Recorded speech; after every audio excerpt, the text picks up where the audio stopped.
Em fins do século XIX, segundo relato de próprio punho, Louis Francesco, ancião da primeira igreja presbiteriana de Chicago, adere ao batismo adulto por imersão, em oposição ao batismo por aspersão.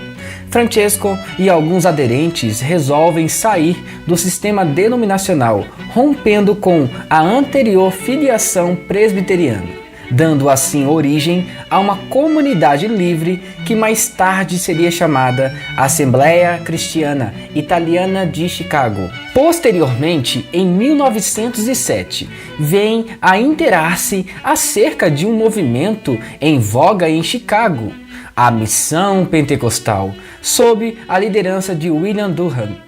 Essa missão local consistia em uma extensão do avivamento iniciado em Los Angeles, Califórnia, na Rua Azusa, no qual se relatava a experiência neotestamentária descrita como o batismo do Espírito Santo, cuja emblemática se pautava pelo falar em novas línguas. Neste mesmo núcleo estava presente o sueco Daniel Berg, fundador da Assembleia de Deus. Em visita à missão pentecostal, após o convite emitido, Francesco teria recebido, conforme suas palavras, uma confirmação de que o trabalho evangelístico ali desenvolvido dispunha do aval divino. Ou seja, Deus estava com ele. Deste modo, tanto Francesco quanto seus companheiros passam a frequentar as reuniões presididas por William Durham, sendo a sua maioria agraciada com o batismo no Espírito Santo. E em 15 de setembro de 1907, no entanto, regressam à Assembleia Cristiana. Essa data descrita por Francesco como inesquecível dia e por Pietro Ottolini como um dia de sacra memória, testemunha um avivamento local, determinando o marco inicial daquele que os historiadores viriam a chamar de o movimento pentecostal italiano, ou seja, foi um dia muito importante. Em viagem missionária ao Brasil e como resultante de suas prédicas, Francesco efetuou em 20 de abril de 1910, na cidade paranaense de Santo Antônio da Platina, o primeiro batismo em território brasileiro.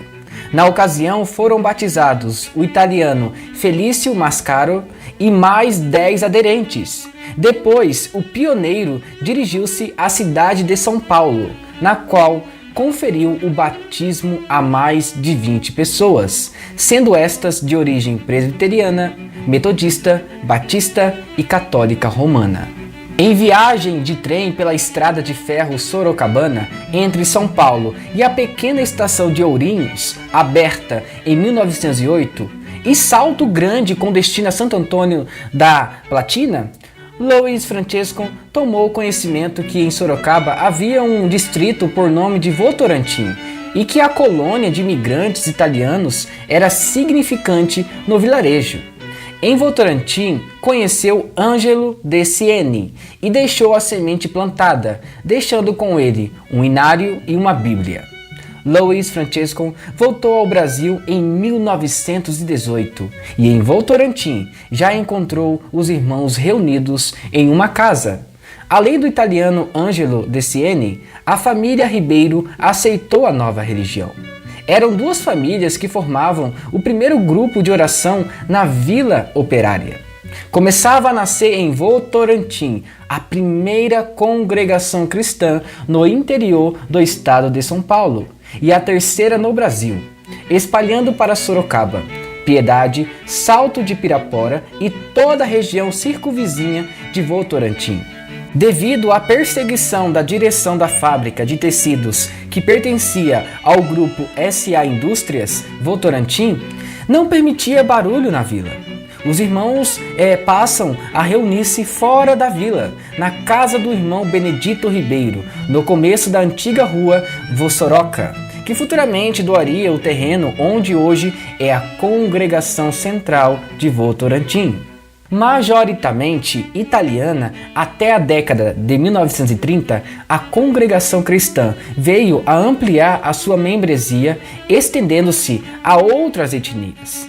E desde 1950 está presente em todo o território brasileiro e em todos os demais continentes. A Congregação Cristã no Brasil figura entre as maiores denominações evangélicas no Brasil, com mais de 2,3 milhões de membros estimados pelo censo de 2010. Já em 2019, estima-se aproximadamente 4,5 milhões de membros e mais de 20 mil templos espalhados pelas 5 regiões brasileiras. Sendo assim, muito obrigado por assistir esse vídeo até o final, e se você gostou, não se esqueça, inscreva-se no canal, ative as notificações e também deixe seu like para fortalecer nosso projeto aqui no YouTube. E que Deus o abençoe, em nome de Jesus. Amém.